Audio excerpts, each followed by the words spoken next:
人均存款11萬8，點解後生仔女仍然覺得自己窮？中國居民存款總額約為10年前嘅3倍，按14億人口估算，人均存款約為11萬8，數字好靚仔。居民存款總額10年翻咗幾倍，人均一計11萬8。網友個個都問我嗰份係咪俾平均數偷咗？有人講我自己呢一個月得翻3800，有人話信用卡仲爭2萬幾。一邊新聞數字越睇越靚，另一邊日日逼地鐵嘅上班族，15號出糧好似財務自由，20號已經要限制每日使幾多錢。呢一種感覺就好似你睇新聞講，中國汽車出口全球第一，但你自己嗰部電雞仲供緊12期。數字冇錯，感受都冇錯。首先要搞清楚一件事，平均數呢一樣嘢好似好公平，但實際一啲都唔公平。如果李嘉誠行入一間茶餐廳，入面9個人加埋存款得9萬，而成個戶口有2000億，咁全場人均存款即刻超過200億。有人戶口8位數，有人戶口3位數，有人戶口負數。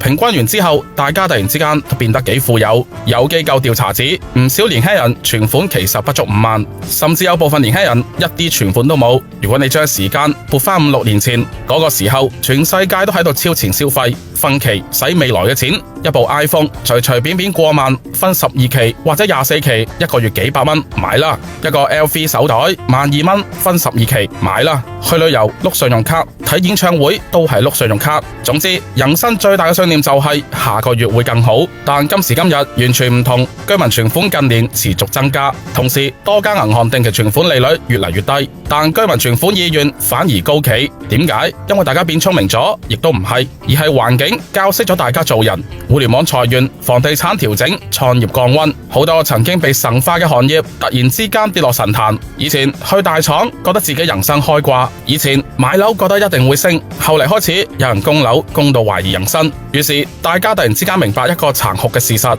收入可以消失，但現金唔會背叛你。我想講一個真實嘅故事。有粉絲私信我，34歲普通打工仔，月薪8、9千，存款有20萬。舊年公司裁員，佢失業咗8個月。如果用社交媒體標準，存款20萬根本唔值得一提，但就係呢20萬令佢失業呢8個月，冇借過錢，冇求過人，最後慢慢揾到新工作。佢同我講，第一次覺得存錢唔係為咗發達，而係為咗有尊嚴。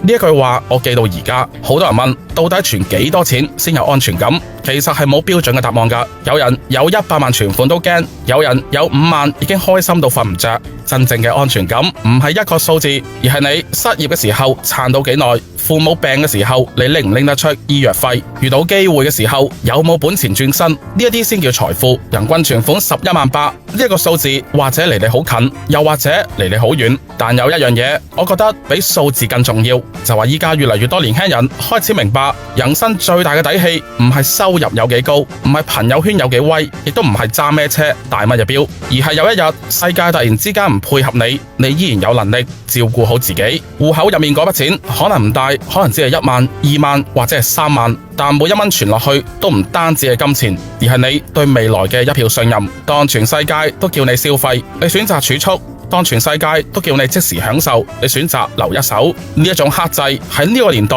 其實比賺錢更難。如果你今日存款唔多，唔使灰心，因為真正值得驕傲嘅從來都唔係戶口後邊有幾多個零，而係你終於開始明白，存錢唔係為咗證明自己有幾多錢，而係為咗有朝一日人生唔需要向現實低頭。唔知大家又點睇？歡迎留言俾我。本期節目講到呢一度，我哋下期再見啦。